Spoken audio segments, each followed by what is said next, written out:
It's been 17 minutes. We can review in 17 minutes. So now, we don't have to do it later.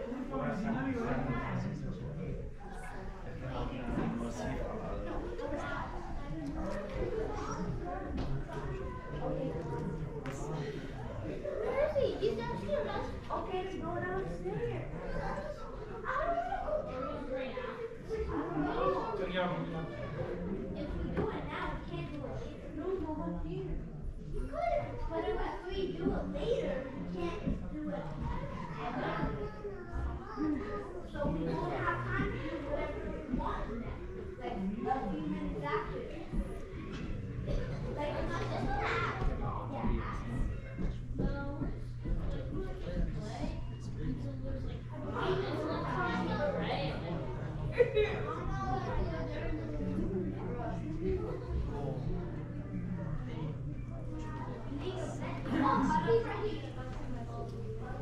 Are you playing out?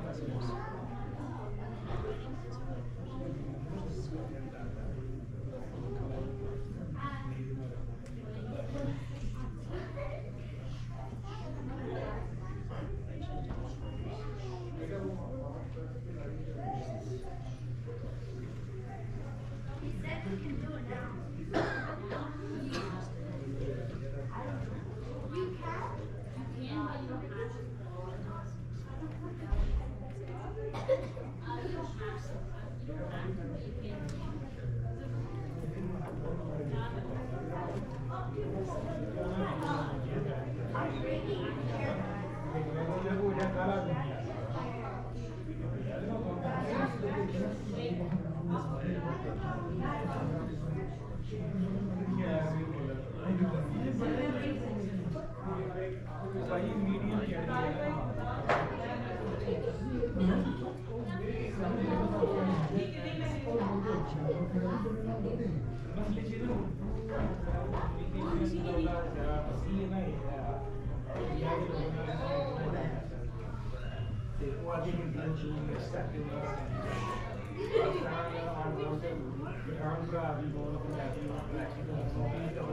This is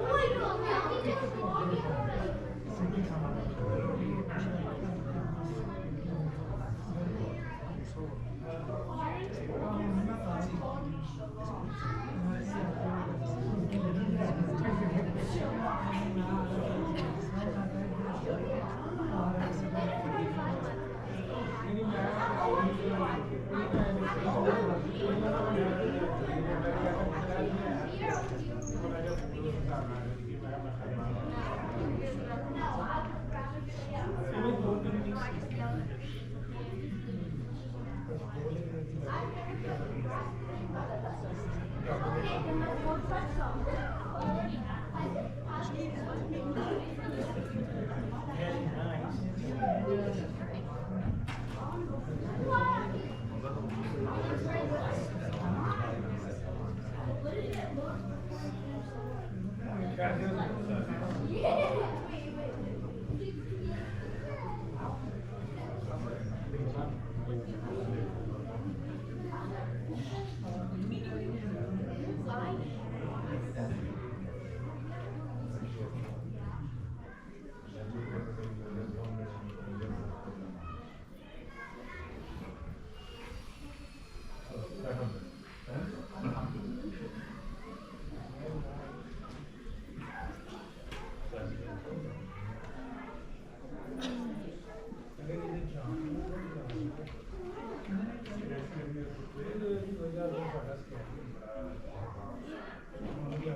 الله أكبر الله أكبر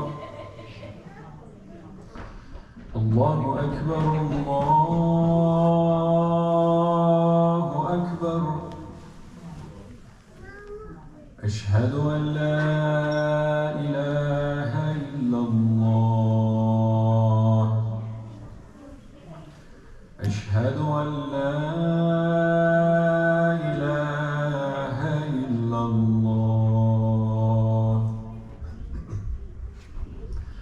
أشهد أن محمدًا رسول الله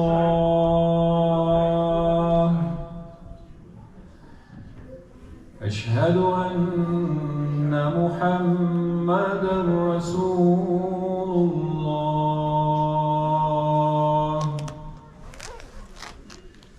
حي على الصلاة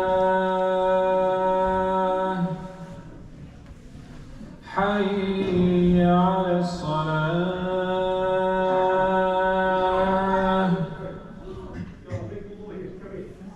حي على الفلاح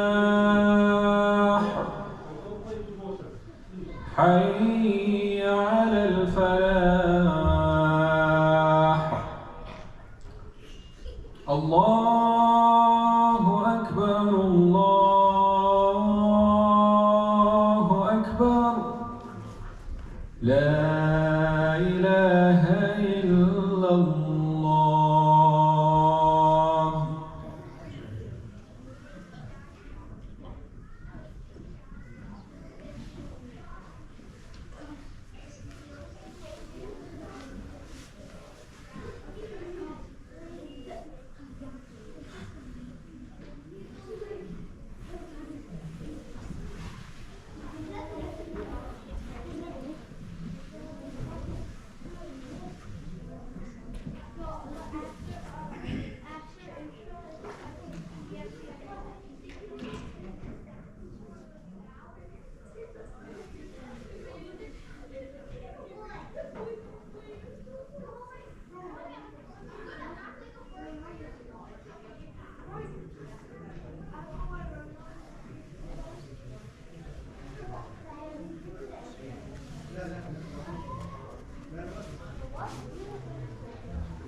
You can leave it here. Hey.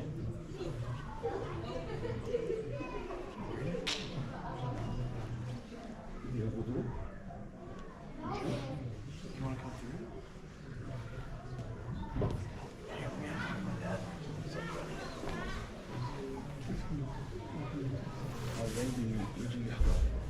Right. Sure. Yeah, dishes hygiene. Well, you told it's 10 minutes when you start. Okay. You said, starting. Just text me when you're out front. We'll see. I'm just gonna say that.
الله أكبر الله أكبر أشهد أن لا إله إلا الله أشهد أن محمدا رسول الله حي على الصلاة حي على الفلاح قد قامت الصلاة قد قامت الصلاة الله أكبر لا إله إلا الله.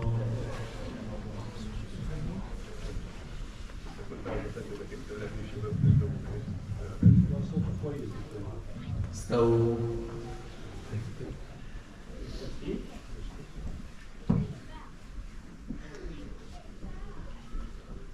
Excuse me, come inside. الله أكبر.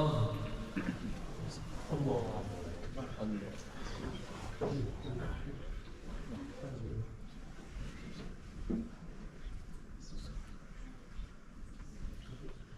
الحمد لله رب العالمين الرحمن الرحيم مالك يوم الدين إياك نعبد وإياك نستعين اهدنا الصراط المستقيم صراط الذين أنعمت عليهم غير المغضوب عليهم ولا الضالين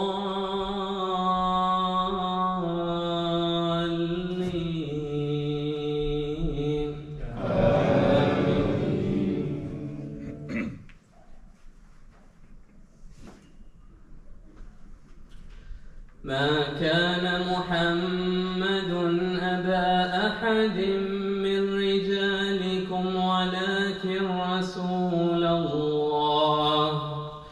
ولكن رسول الله وخاتم النبيين وكان الله بكل شيء عليما يا أيها الذين آمنوا اذكروا الله ذكرا كثيرا وسبحوه بكرة وأصيلا هو الذي يصلي عليكم وملائكته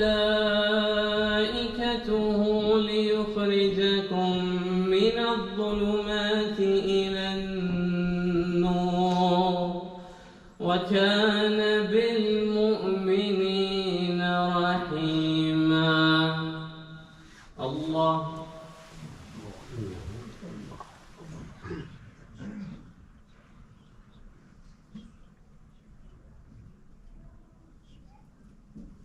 سمع الله لمن حمده.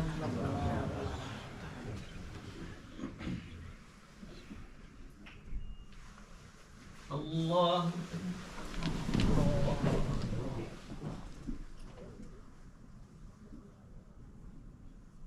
الله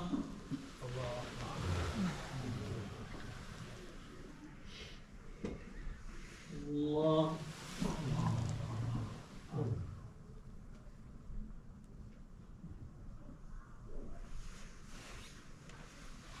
الله أكبر. الحمد لله رب العالمين الرحمن الرحيم مالك يوم الدين إياك نعبد وإياك نستعين اهدنا الصراط المستقيم صراط الذين أنعمت عليهم غير المغضوب عليهم ولا الضالين.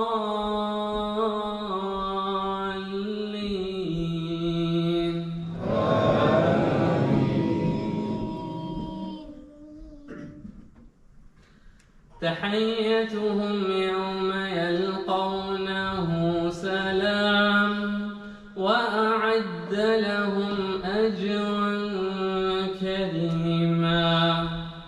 يا أيها النبي إنا أرسلناك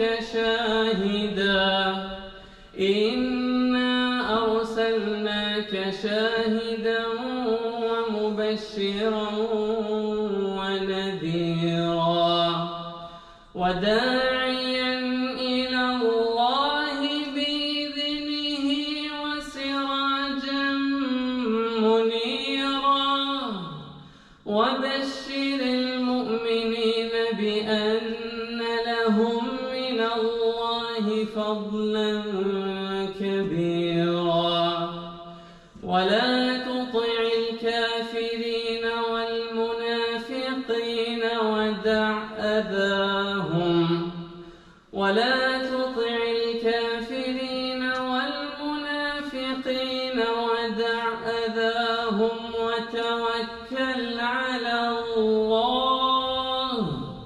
وتوكل على الله وكفى بالله وكيلا. الله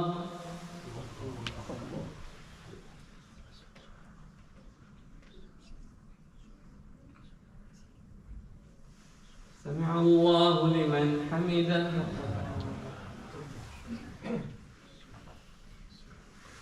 الله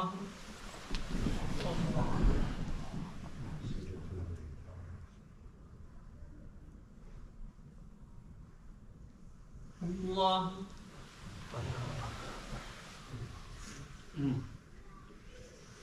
الله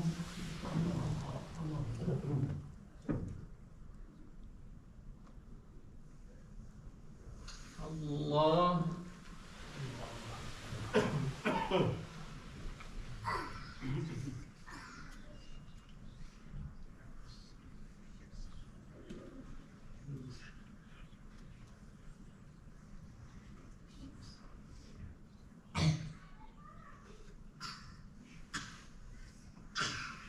الله أكبر.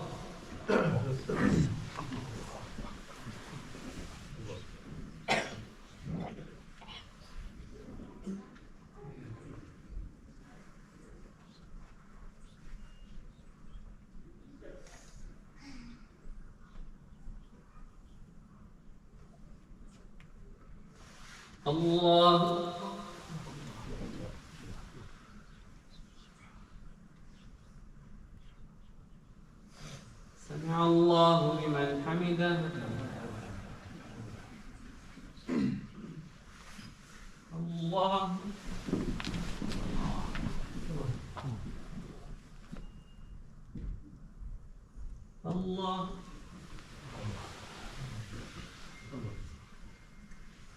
الله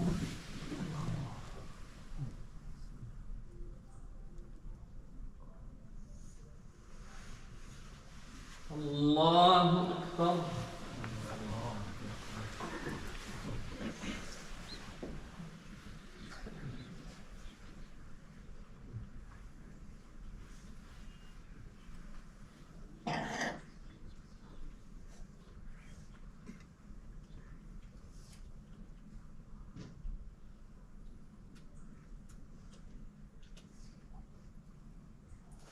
الله أكبر.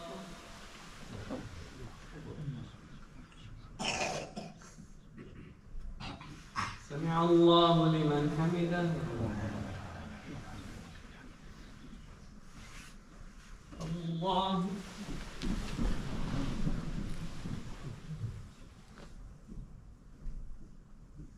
الله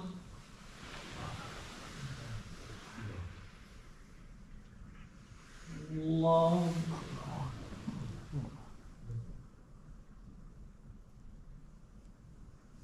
الله أكبر.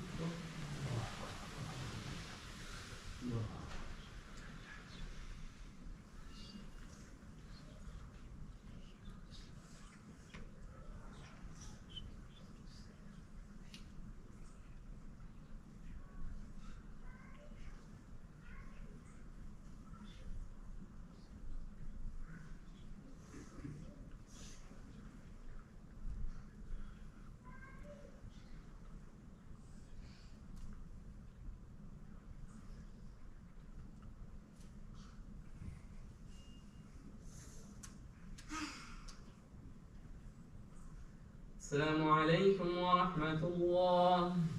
السلام عليكم ورحمة الله.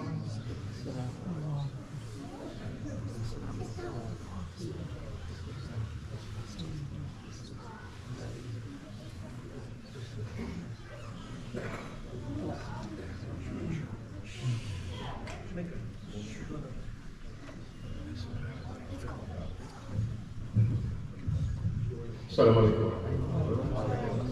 We can give around 5 minutes if anybody wants to start for Salat Sunnah, and we'll start the program inshallah after. Also for sisters, if they are interested to see the information directly, some would use the projector here. They are welcome to come to the front section as well. We'll give you 5 minutes inshallah. We'll start the program.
عايزين ننزل دي شوية أكتر عشان تغطي ننزل.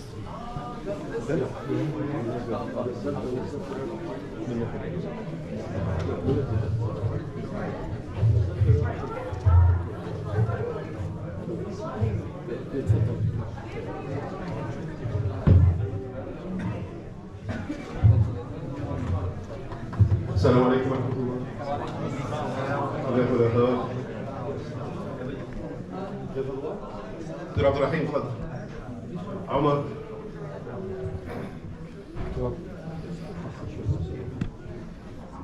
Assalamu alaikum.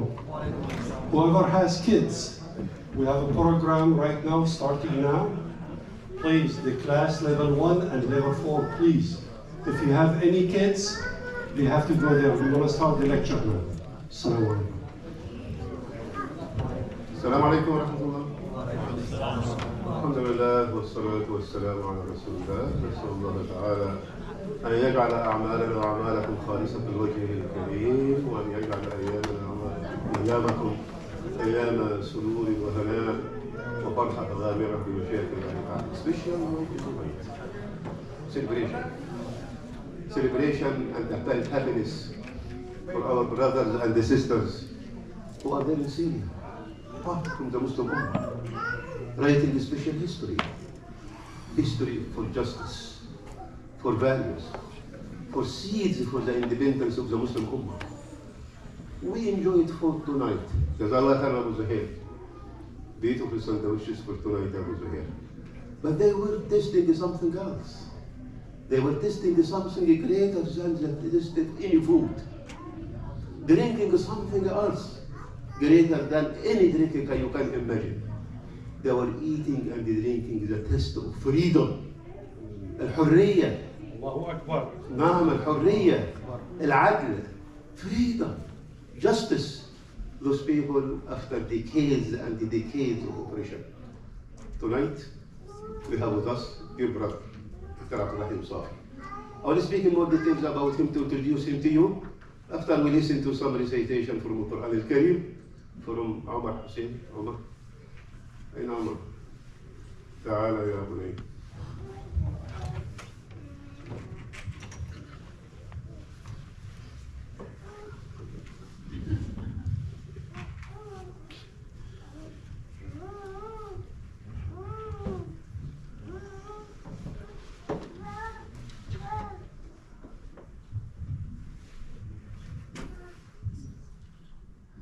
أعوذ بالله من الشيطان الرجيم.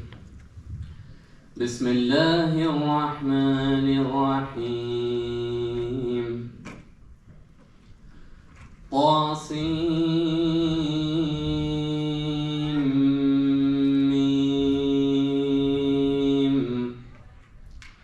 تلك آيات الكتاب المبين. نتلو عليك من نبأ موسى وفرعون بالحق لقوم يؤمنون. إن فرعون علا في الأرض وجعل أهلها شيعا يستضعف طائفة منهم يذبح أبناءهم ويستحيي نساءهم إنه كان من المفسدين. ونريد أن نمن على الذين استضعفوا في الأرض ونجعلهم أئمة ونجعلهم الوارثين. ونمكن لهم في الأرض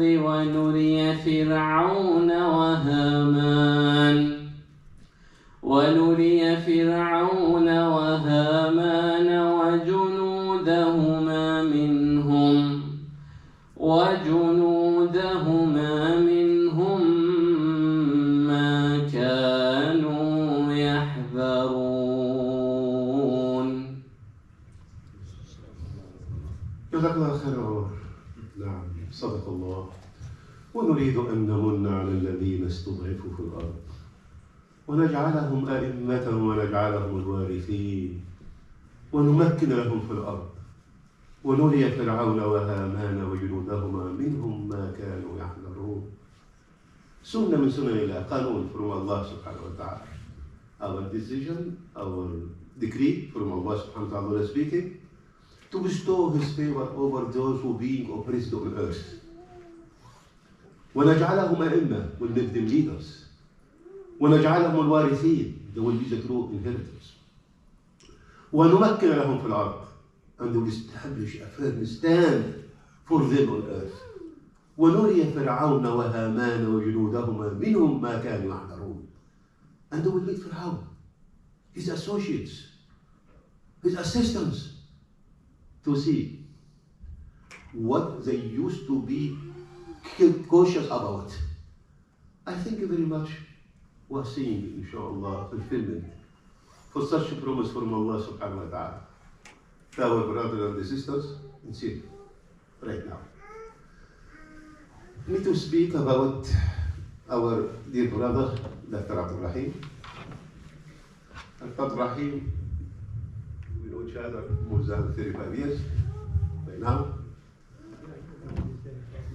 Yes. Yeah.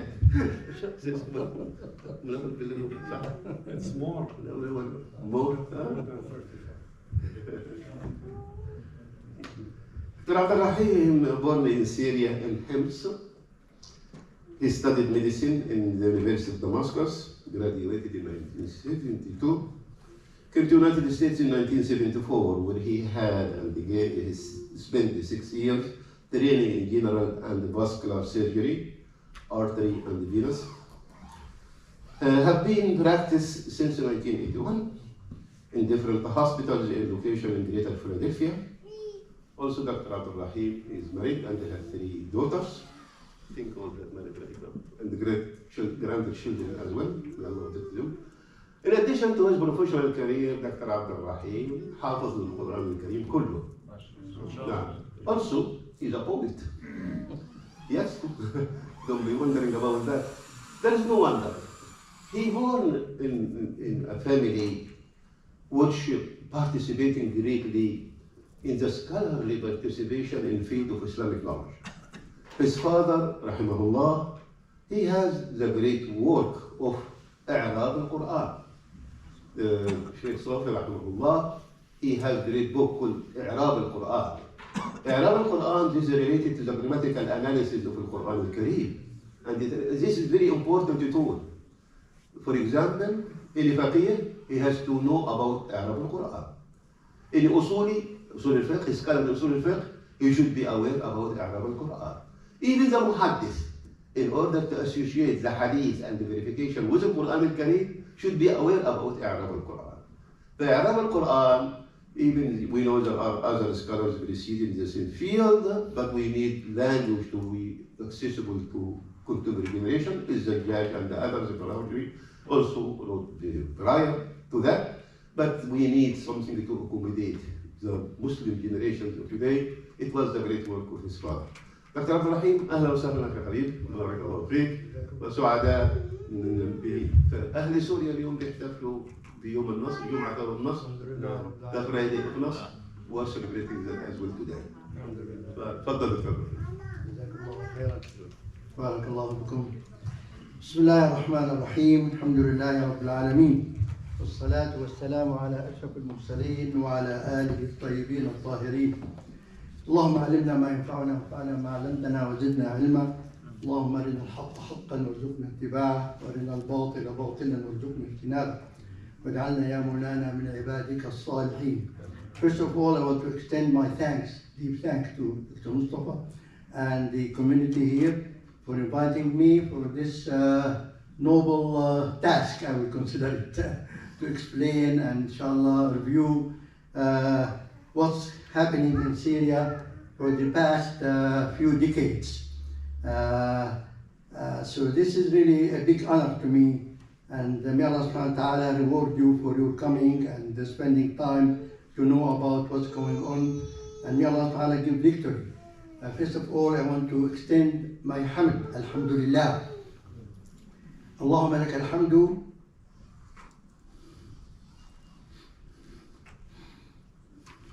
كما ينبغي لجلال وجهك وعظيم سلطانك. لك الحمد حتى ترضى، ولك الحمد إذا رضيت، ولك الحمد بعد الرضا.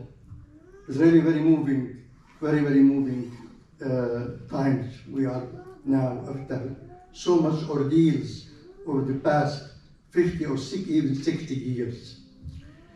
I will go briefly now for our young brothers and sisters to let them know something about the history of Syria. I want not, by the way, how much time I have? 45 minutes. We started our hour from now. 45 minutes. 45 minutes. 45 minutes. Okay, inshallah.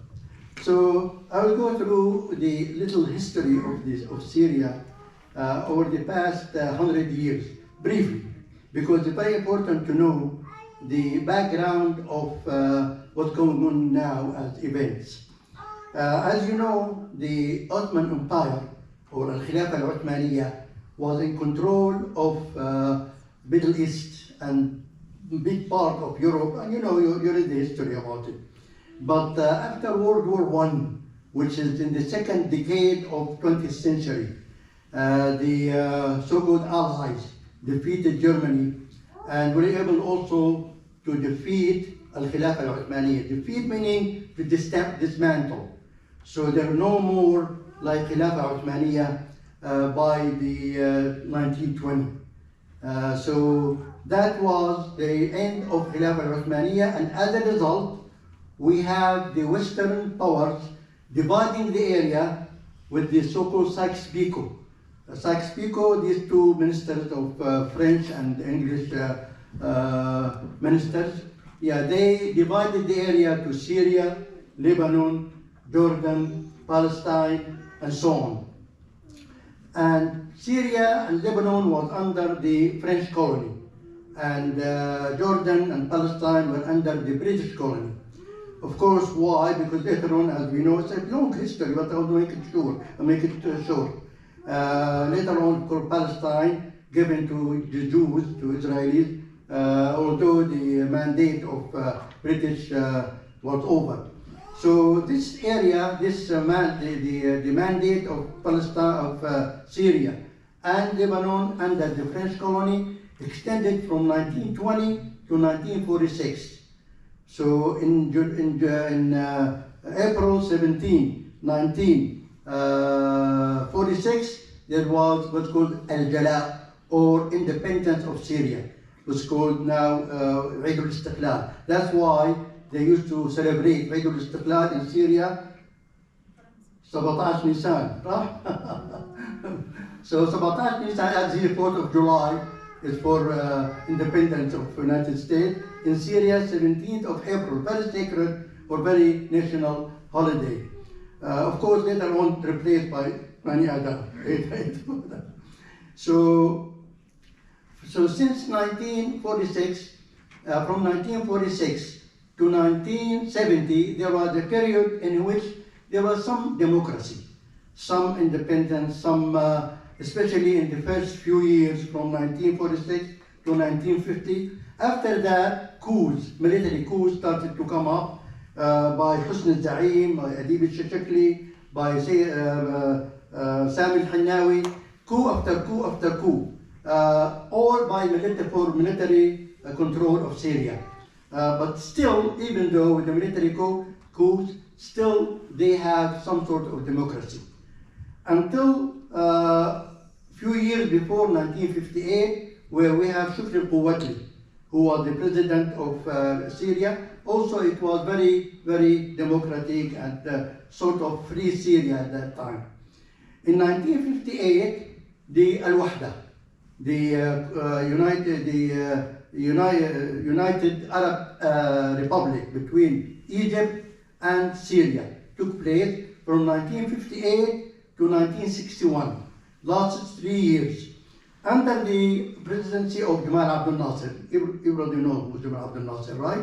So Jamal Abdul Nasser was the president of Egypt from 1958 to 1961. He was the president of United Arab Republic, Al-Jumhuriyya Al-Arabiyya Al-Muttahida. And I remember those years. I lived those years, so I remember those. And it was kind of some positive in them, but a lot of negative. See, Jamal Abdul Nasser also came from military background, and he toppled down Malik Farouk in 1952. And after that, Egypt was subject to military control. There were a lot of political unrest in Egypt, especially against Muslim Brotherhood. And you know, history of Muslim Brotherhood, very, very long history, and very, very really moving and brutal treatment of that military rule against the Muslim Brotherhood. Same thing happened in Syria. When Jamal Abdul Nasser came to Syria, the first thing he did, dismantle or dissolve all political parties, including Muslim Brotherhood. Right? ما في أحزاب.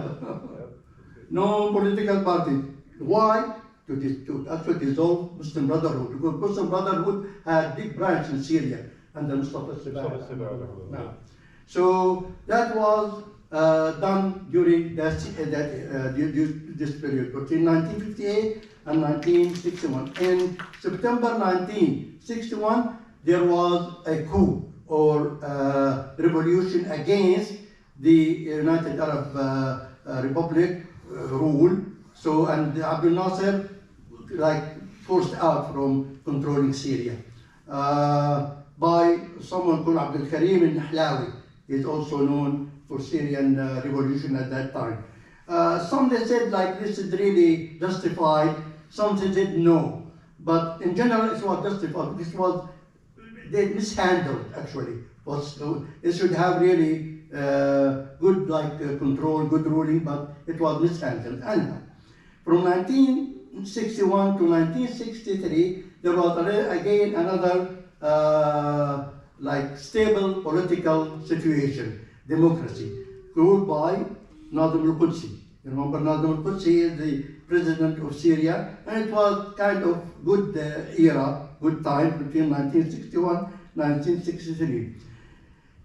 In March 8th, another coup took place by the Ba'athis now, the Ba'ath parties. What Ba'ath party? Ba'ath party is a secular party made or organized by Mushir Hafla. Mushir Hafla is secular, or he is a Christian. So he wants to gather all the young people under the banner of nationalism, Qawmiyya.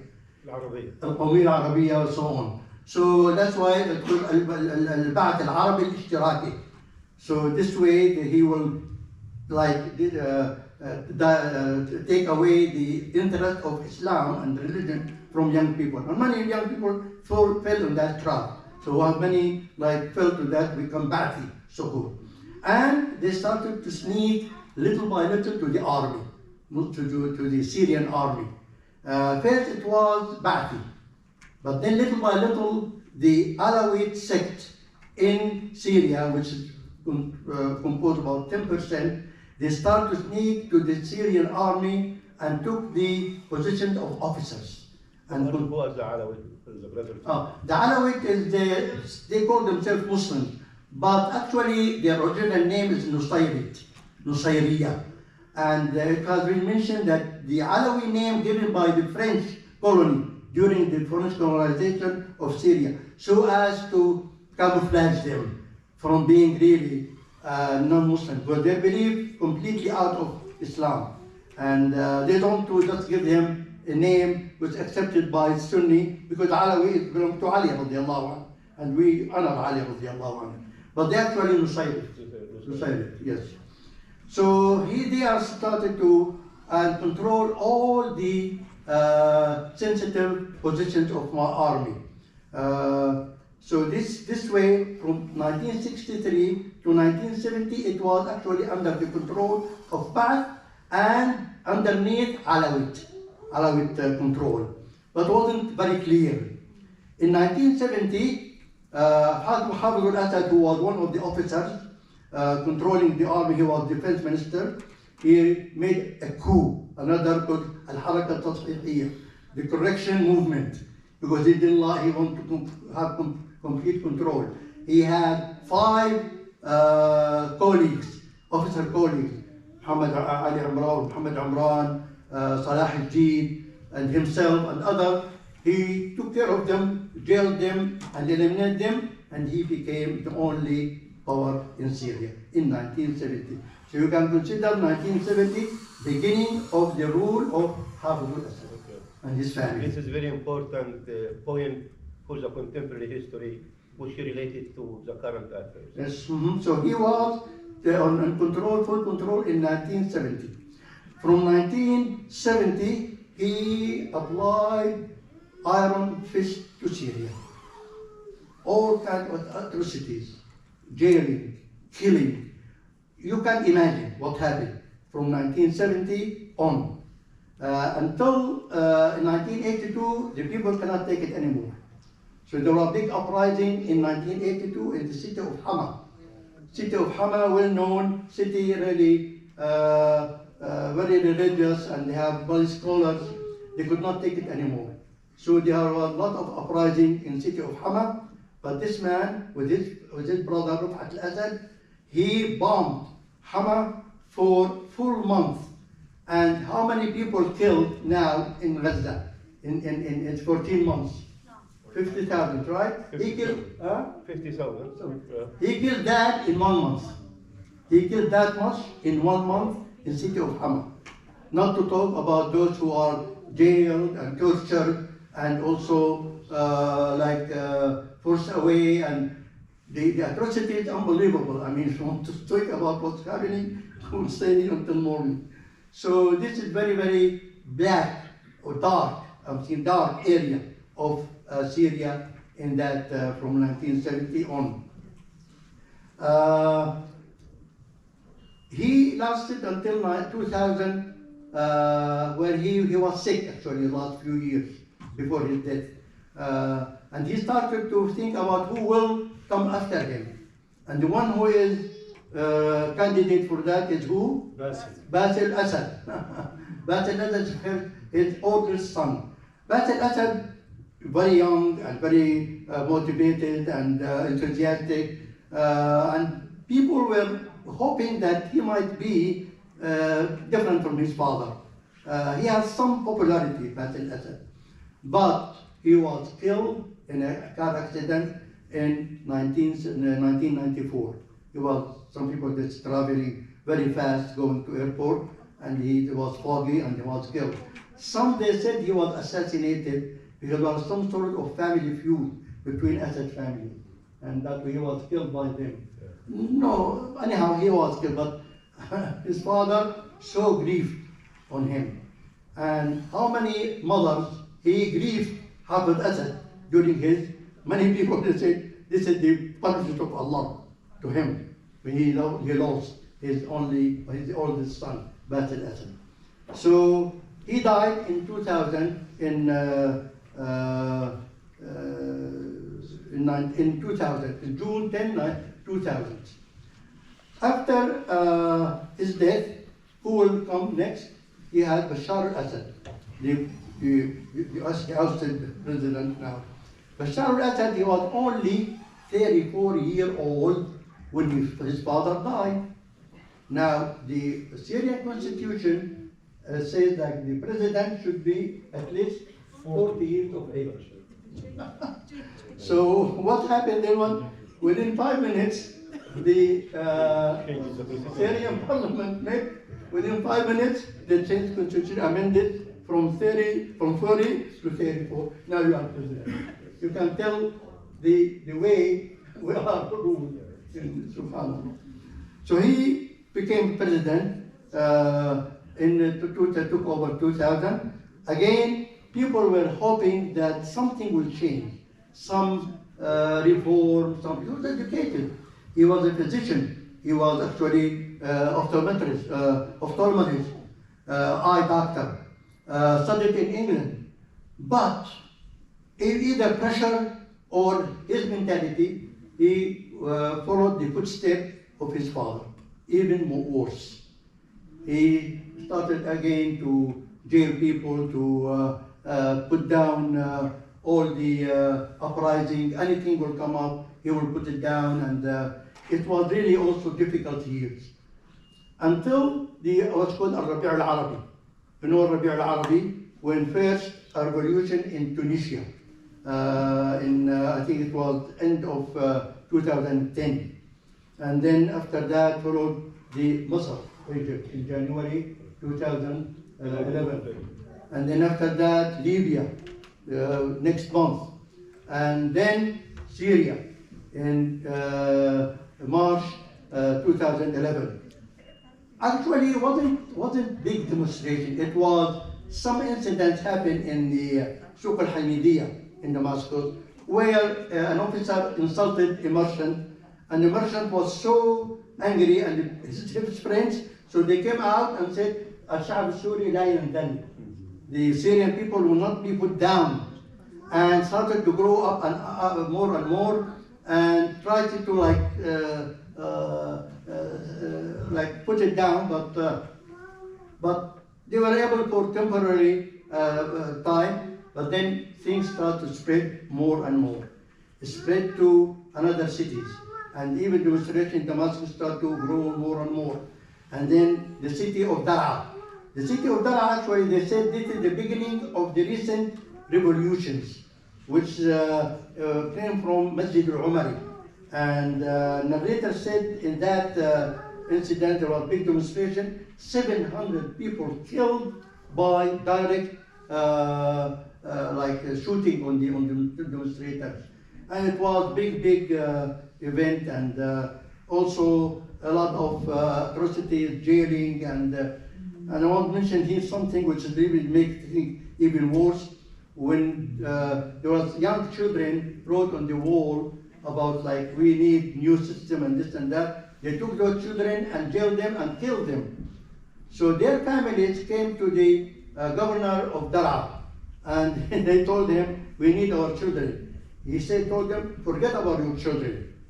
Go and get more children. Look at what he said. He said, if your wife won't get pregnant, bring them to us, we get them pregnant.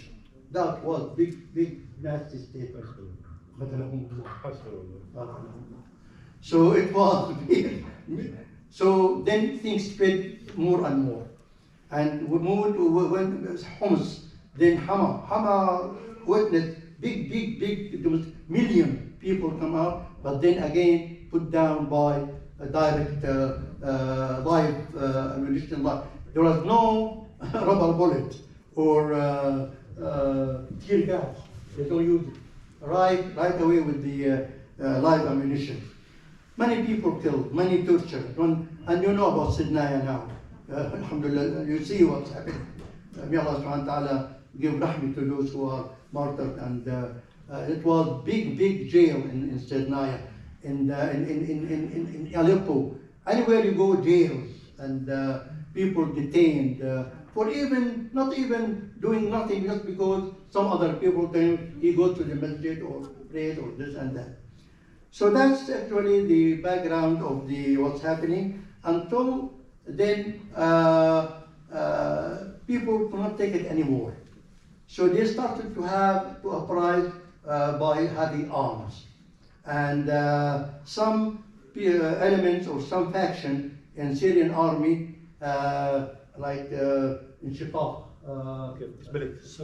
split away from the army and formed al-Jaysh al-Suri al-Hur.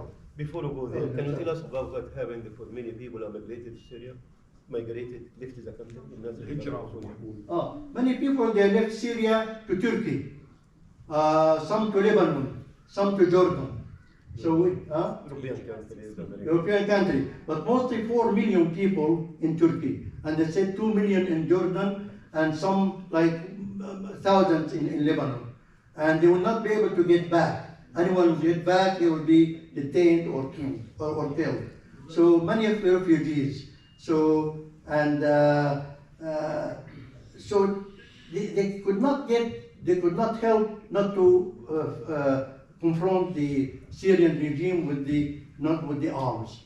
So therefore there was a free Syrian army. The Syrian army, Free Syrian, were successful, and they were able to get some territories, especially the northeastern part of Syria, which is called Idlib. If you see the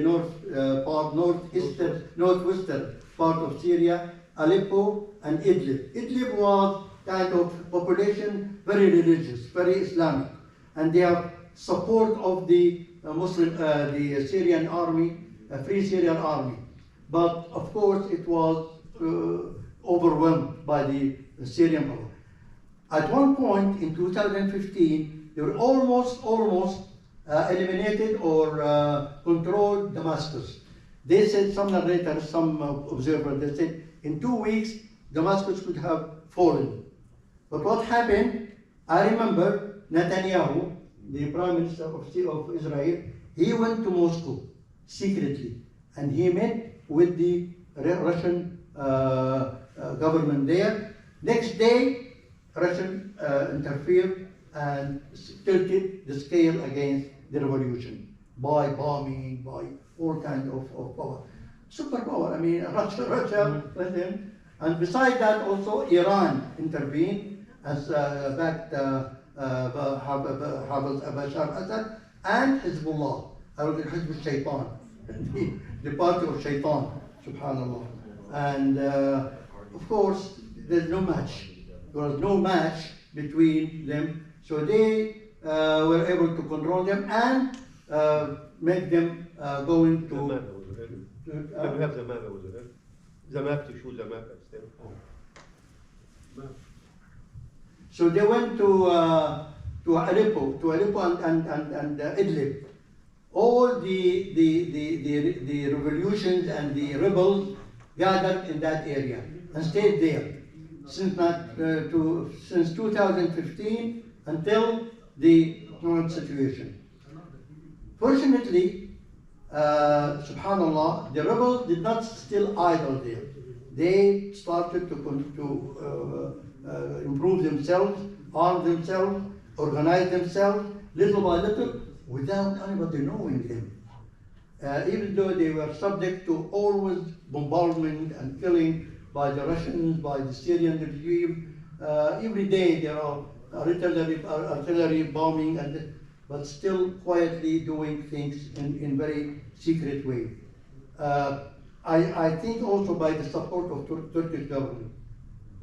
Until, of course, you know what happened in 27th of November, 2 weeks ago, 3 weeks ago, alhamdulillah, we were able to, little by little, sneak and take control of part of Aleppo, and they were unexpected for the regime to fall that fast. So they were able to control Aleppo, and subhanallah, like the domino pieces, when one domino goes, then it happened, same thing for other cities.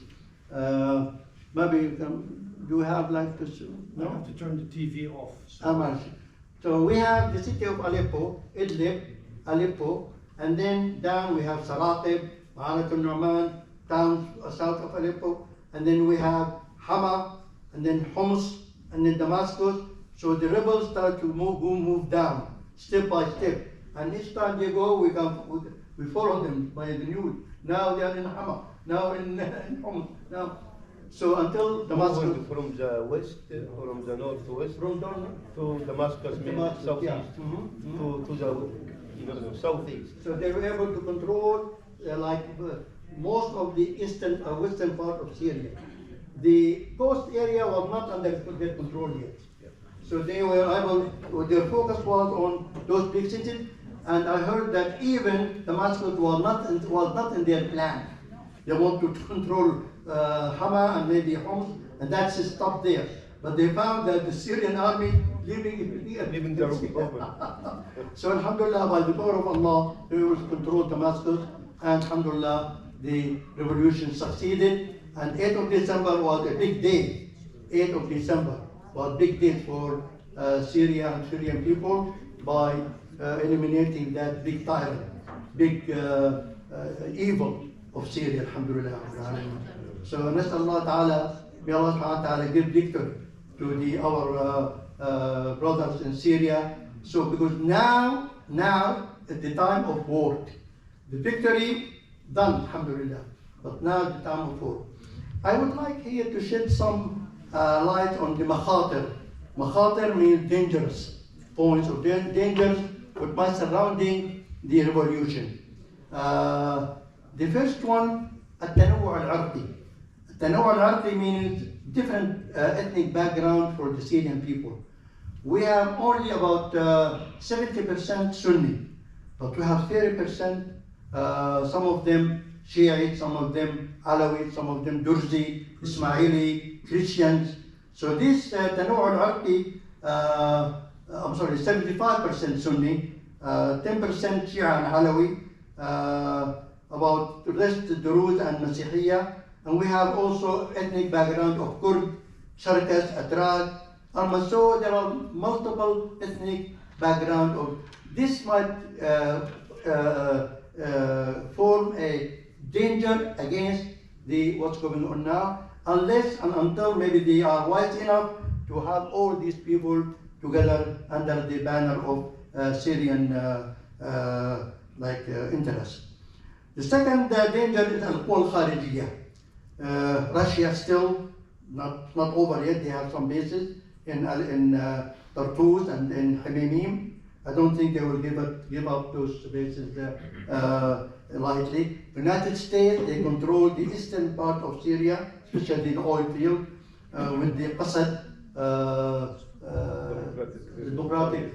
democratic of Syria, force of Syria.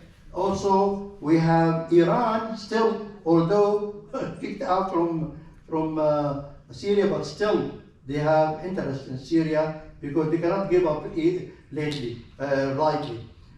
Israel, you hear what's going on in Israel now, and they are now trying to get the Golan Heights back because according the treaty, Golan Heights should be isolated or منطقة عازلة, non-armed zone. But now they said no, the treaty is over, it's ours. Because in 1967 they took over and were able to control Golan Heights. Now back again to get it, and not only that, they destroyed 80% of Syrian army. Warplanes, warship, all the nothing left from Syrian army because they afraid now new regime or new revolutionary system might be impose a danger against Israel. Hezbollah still there. So there are many outside elements waiting, but may Allah subhanahu wa ta'ala give our brothers wisdom to be able to control all these. Number 3, النظام السوري القديم, the old regime, he won't stay without, he might, some observers said he might form what we call حكومة منفى. They might form what's called of exile government, waiting for the moment to come back. They will not, but Allah not give them any chance. And again, الخطر الداخلي, which is very dangerous, the most dangerous thing, that the elements of the current rebels might start to get each other. May Allah try to protect us from that. It's very dangerous.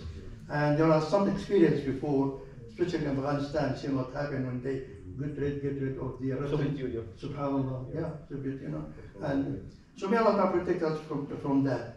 So therefore the observer said not to go for Nizam Islami. Now, try to get all the elements, all the factions of Syrian together under banner of Syrian interests. To establish Islamic governor, that is very dangerous now. So little by little, we have experience of Egypt. Syria. See, Israel, the way Islam doesn't work this way. So they have to be very careful and take it easy and step by step. So, and another few points here. First of all, in order for the revolution to succeed, inshallah, إخلاص النية. إخلاص النية لله سبحانه وتعالى ويعني knowing that Allah is the one who is supporter, and by doing that Allah Ta'ala surely will support him. Secondly, by doing a lot of reforms. See, over the 50-60 years, Syria destroyed by Assad and his family regime, and also not to differentiate, not to fight with each other, to forgive. It might be difficult to forgive, but so many like Alawite elements, they have nothing to do. Even some Alawite against Assad and his family. So we have Assad family and we have Alawite. Although many Alawite with them, but many Alawite against them too. So we can, with the Syrian revolutionary system now, they can reconcile with those and forgive. نظام المؤسسات, try to make institutions and enterprises and organize the army again, and not to be on one element or on one faction as the Syrian, as the Hafiz Assad did on Syrian army as Alawite or Nusayri. Also provide security to people, shelter, houses, health, education. This will make really people very happy and supportive to the new system. Also to work and deal wisely with the outside elements. Not to go by the way right away, we are against this, against that. Move quickly and cautiously. So this is the best way to really establish a good relationship with the outsiders, and it's very important. And also let the people know what's happening during the past 50-60 years, and that's what helped a lot people to the outside people to support the Syrian current revolutionary system. Again, tawakkul ala Allah, and always try to be wise, and first of all is to have the sincere trust with Allah subhanahu wa ta'ala, and not to leave or let the personal gain getting in the way for the good welfare of Syria, inshallah. Jazakumullah khair. Barakallah. Jazakallah khair. Now the opportunity for your questions, input, any comments, points of clarification. تفضل تفضل. السلام عليكم. عليكم السلام. سمعت يا دكتور. We have other speakers in. I think we have other speakers as well. May Allah subhanahu wa ta'ala, bless this victory to all Muslims, inshallah. It's two questions, but they are linked to each other. The last announcement was about to told the Assad army to give up their arms, weapons, and they will be safe home if they stay at home. At the same time, they asked the different Muslim groups as fighters or whatever to dismantle their groups and become under the army, under the new army. So how these things or this mechanism of changing from Muslims fighters for freedoms to become under the army and the dismantle of army, and we have the experience of the Iraqi army before. So how these things now is situation? الأحزاب الأخرى المعسكرية كيف ينضوي تحت الإدارة العسكرية للدولة؟ طائفية علوية.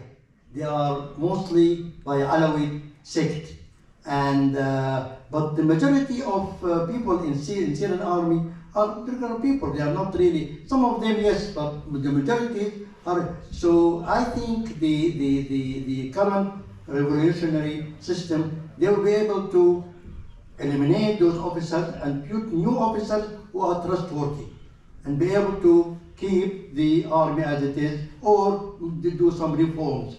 You cannot completely eliminate army, and you cannot do that. You can keep what you can keep, but eliminate or take away those elements who are the reason for that corruption in Syrian army. Yeah. Any sister has comments or question? Any brother? I have a question. Do you think this will happen in Egypt?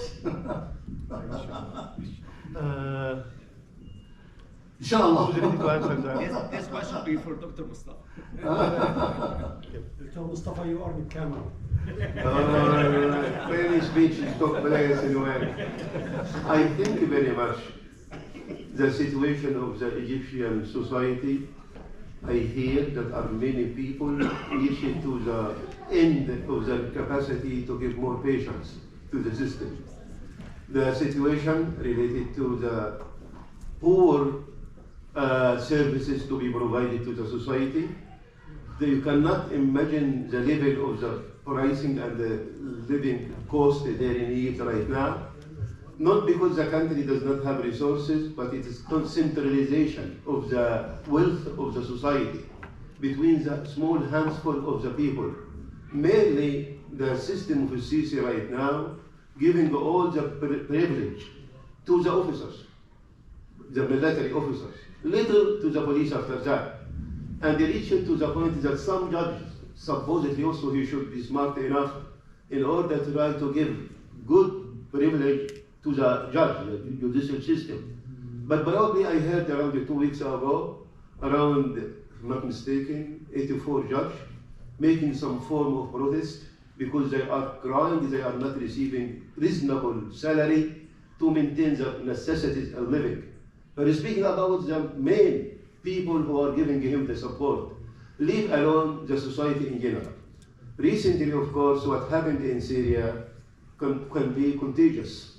That's my question, Dr. Musa. Do you think the Egyptian army, has the potential of some sort of what's called mutiny or انشقاق and forming some sort of power where they can from there move in as happened in Syria. No doubt Sisi himself is trying to imitate the style of Hafiz al-Assad. Now he's appointing his son Hassan and his son Mustafa in order to control all related to the intelligence inside the country, مخابرات حربية والأمن الوطني, in order to be controlled by the family. Also, despite that, I anticipate there are good people. But usually, if any officer will be noticed that he is keeping his 5 daily prayers, he can anticipate that he will be retired, will be kicked out. But they are watching it carefully, because also they learned some lesson from what happened for Sadat. When Sadat, of course, started to acknowledge the existence of Israel as a state, and one of the officers, Khalid Istanbuli, he is the one who started it, and some few military group with him, they succeed to assassinate Sadat. And that is delaying the rest of the leaders of Arab countries to acknowledge the existence of Israel for several years. I cannot then have a direct answer, but I know that he is watching very carefully, particularly from the Islamic movement. And they're giving a very good salary in order to make those people in the military to be in comfort life, and to make them to understand that they are not protecting Sisi or his family or he as a resident. They will be defending their personal interest. That's right. Their personal interest. And associate that with any, sometimes they will make special superficial crimes, as are some fanatic Islamic groups attacking some army as took place in some Sinai area. And they will build the enmity between the military and between those Islamic factions, which of course the situation is very difficult. But who knows?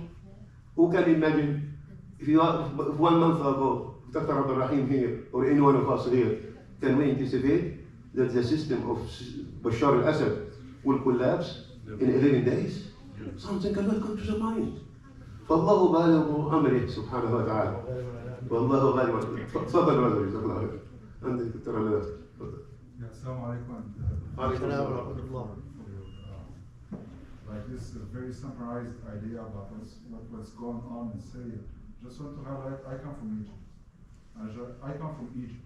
From Egypt? Yes, and I just want to highlight that the Egyptian problem is not just the Egyptians' people problem. The Syrian problem is not just the Syrian people problem. It's our all problem. Like we are all together brothers in religion, and following the message of Prophet Muhammad.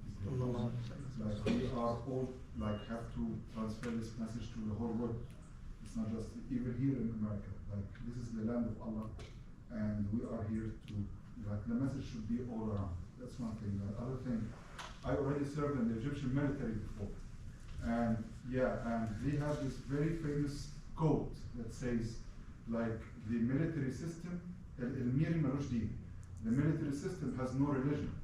It's only the orders of the officers that you follow. This is the kind of mentality they try to implement in the early officers, young officers, and the soldiers as well. And only people with very strong belief and the right foundation can differentiate between being in the military as a righteous person and being in the military as a soldier. And it just came into my mind, every time Allah mentioned Fir'aun in the Quran, he says Fir'aun and his army. And Wujunudi, not Fir'aun and his people. So from that, he was informed with the military power and systems in order to establish a new way of governance. And this is like a reason. We have to take with the reasons. This is some. I 100% agree with you, brother. Unfortunately, sometimes we rely on demonstration and democracy, and you are so naive sometimes to believe that this will give the no. Look at what Sadat did after death of Jamal Abdul Nasser. Jamal Abdul Nasser had a big power. It was called Marakiz al-Quwa. It was called Marakiz al-Quwa. And he was a president, Anwar Sadat. But what did he do first thing, he went to army posts all over and took them, he guaranteed their support. Of course, with the United States also support, but he made sure at the beginning of his rule, to have his army with him. And this is the mistake I think Mursi rahimahullah did, not having the army with him. Dr. Ahmad, تفضل. Building on this, and inshallah, they will be united, and the inclusiveness of all the sects and ethnic, let's say, map of Syria, but also the call for the exiled Syrians to come back. Yes. This is great. As Syrians, this is my question for you, Abdul, and I know there is a huge number outside. It's a paradox now with established situation in those different countries versus going back to Syria and being part of the build-up and Umrah. Myself, I really thinking opinion on positively. Once things stable, within a couple of months, I'll be there, inshallah. With Abu Zuhair. And what Abu Zuhair come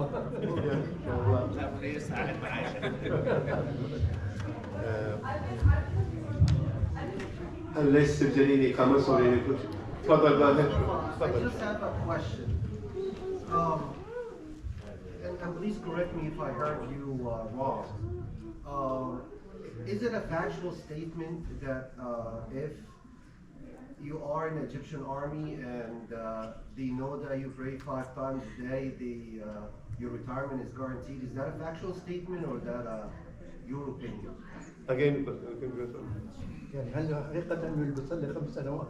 no, I heard that from some military people, and they resigned actually. I heard they will be watching, despite the fact that also information came to me during the year of Muhammad Morsi. Right. When Sisi will go to be having a meeting with Sisi, Sisi was the defense minister, as you know. Right. During his meeting, he will meet him in Monday or Thursday, and Morsi will tell him, "Do you want to drink something?" He would say, "No, thank you, I'm fasting." In several meetings between Sisi and Muhammad Morsi, Sisi, he can pick up the telephone speaking to his wife, telling her, "Are you sure the children did their prayer or not yet? Please be sure they should not go to bed before they will do their prayers." And of course, Muhammad Morsi trusted him. Somebody completely fasting on some Monday and Thursday, someone giving attention to the children. And of course, you hear many things. Go to any speech from him, Wallahi, Wallahi, Wallahi al-Azim. How many else you can hear from him? We're taking it now to a personal level with a president that a lot of people don't like, including myself. What I'm having issue with, we're making a statement to the public that I don't know if any of us can have any evidence to make a factual statement that you're making a statement to the public. If you're in the Egyptian army and you know that you pray 5 times a day, you will be kicked out of the army. I am aware about some people Right. that were in military high ranks, Right. and because they are praying, they are out. I am aware about some of them. Do we know, is that a 1% out of the... I don't know. Do you know what kind of reason? They will not telling them, "We are kicking you out of the army or letting you to be retired because you are praying 5 daily prayers." I didn't have evidence for that. But I know that he is a righteous man, and this is the underlying message. What is العقيدة القتالية للشعب المصري الجيش المصري? Can you tell me what is the military ideology? Any army in the world, you have to have military ideology. What do you have for the Egyptian army? I don't During the know, time I of don't Nasser, explain. during the time of Nasser, كانت العقيدة القتالية محاربة إسرائيل. During the time of President Nasser, the military ideology used to be free liberation of the Islamic land and Palestine. This is the military. Do you think this have military ideology right now? The military ideology right now, irhab, terrorism. And the terrorism implication to whom?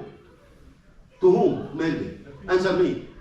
When you hear in Egypt, the military ideology right now to fight terrorism. So, Reference to whom? Answer me. so again... Answer me. No, I'm going to answer you. Yeah, My answer. point was very specific to a specific sentence that you made. Answer me. You took it to a completely Answer me. level. That's up to you. I know it's... No, answer that's me. the show. When you will say in Egypt, the military, when you will find the political system saying, العقيدة القتالية هي محاربة الإرهاب. the military ideology. Any army, they should have that ideology. Otherwise, they will be loose. They don't know what they are doing faithful for. What do you when you hear in Egypt, they're telling the political system telling you العقيدة القتالية محاربة الإرهاب, which is expressed in many situations. Reference to whom? If you are you attended the army, right? I did. You didn't? I did. Okay. What do you understand from that statement? To whom? Yeah, terrorism means the reference to whom? Right, Islamic movement. and even the soldiers in the army, Islamic they're part of the community. They're not like العقيدة القتالية أنا أقول لك it's not الإرهاب. like it's that they're coming from a different country to rule Egypt. The Egyptian army, they're coming from Egyptian family. It's part of the society. Exactly. Right? But to understand. That's the thing. When you're making a claim, and I'm gonna go back to my specific point without going into side discussion. I am asking My you. specific That's the point idea. is, you're making a claim. Yes, I am not making a claim. I'm telling you, I'm asking you. Right. When you hear that the military ideology, If you want to answer the question, العقيدة القتالية, I'm telling you, is fighting the terrorism. Terrorism in Egyptian dictionary, reference to whom? جزاكم خير. When they have military exercises, they will have a model of a mosque, and they were acting Yes, as they listen, are brother. freeing people or attacking the mosque to free people inside it. Yeah, So to have a model of a mosque and the terrorists, let our brother fighting, yeah. that was a very clear message. Why? Because they want to destroy to break the psychological barrier. They want to break the psychological barrier by making them to make a model for a masjid and attack it. This is right now. Because people will be hesitant to attack the masjid. Do you hear, brother? Our brother telling you? I hear a lot of things, but I'm looking usually for the credential. What is the source? Words are very easy. People can say whatever they want to say. If you want to convince me, show me evidence. Other than that, it's just words. Okay, if this is a claim, does the other side deny it? Yes. Did the other side deny it? Yes. No? Give me the evidence. My friend, I can give you. Give me the evidence that they deny. Did you hear from Sisi? Did you hear from Sisi that they are not making it up? They are not making the masajid a model and they're attacking it? That's the first time I heard a claim. Did you hear? You are out of the area. When you started to know, you can talk. It's a YouTube video, brother. The YouTube videos can do a lot of things.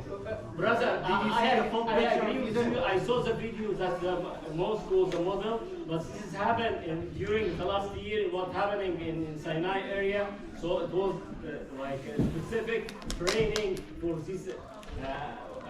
This what happening in Sinai area. But I served in the army before, like before 2011, and also I went to like a reserve officer 2013. It wasn't the same phase in army that our first enemy is Israel. So that's what we learned there. So sometimes it's changed because what's happening in Sinai area. I'm not telling it's not. I saw the video what you're telling about, but because what's happening in Sinai area, it start move forward. Okay. Do you know the accident of Arish? The people, like more than 100 and some people in the mosque was praying, and they would get shot and killed. Do you know who killed them? From where? From the army? Yeah. Well, there's too many. You might. Okay, there are too many accidents there, and we don't have this type of argument. I served in the army. I was praying like a reserve officer from the commando of my, like we call Katiba, okay? And we built a mosque, huge mosque in this Katiba. It wasn't any mosque. So, and a lot of people was praying and doing their. We're not talking. We're not saying that the it's not like we can say the military not praying, but there are some people very bad in the military, and there are very good people in the Mustafa saying that the ideology of the military means the leaders of the military. All right. I think do you see what happened in Egypt? What was the question, Dr. Abdurrahman? What happened? Who made the question? What happened? Was related to, do you think it will be contagious and be removed to Egypt or not? Egypt or not? That's the question. That's the Any question. comment quickly? Any final comment? Okay, Jazakallah khairan. I would say also one subject who did not deal before it, that Alhamdulillah Syria having Alhamdulillah this movement, having a very wise leadership there. نسأل الله أن يحقق له النصر والتمكين ولكم قلوب دعاة ونوالدين برادر دكتور عبد الرحيم. بسم الله الرحمن الرحيم الحمد لله رب العالمين والصلاة والسلام على المرسلين وعلى آله وصحبه أجمعين. اللهم اجعل جمعنا هذا جمعا مرحوما وتفرقنا من بعده تفرقا مباركا معصوما. اللهم يا رب العالمين يا أرحم الراحمين يا الله يا رب العالمين. اللهم يا رب أعط النصر والتأييد لإخواننا في سوريا. اللهم يا رب أعط النصر والتأييد. اللهم أيدهم بنصرك وتأييدك يا رب العالمين. اللهم يا رب فرج عن إخواننا في فلسطين، فرج عن إخواننا في غزة. اللهم أرنا في الظالمين عجائب قدرتك. اللهم شتت شملهم وفرق جمعهم واجعل تدبيرهم تدميرهم يا قوي يا متين. عاملنا بما أنت له أهل ولا تعاملنا بما نحن له أهل، إنك أنت أهل التقوى وأهل المغفرة يا رب العالمين. اللهم هيئ لهذه الأمة المحمدية أمر رشد يعج به أهل طاعتك ويدل به أهل معصيتك يا رب العالمين. وصلى الله تعالى على خير خلقه محمد وعلى آله وصحبه أجمعين. الحمد لله رب العالمين. جزاكم الله خير وبارك الله فيكم.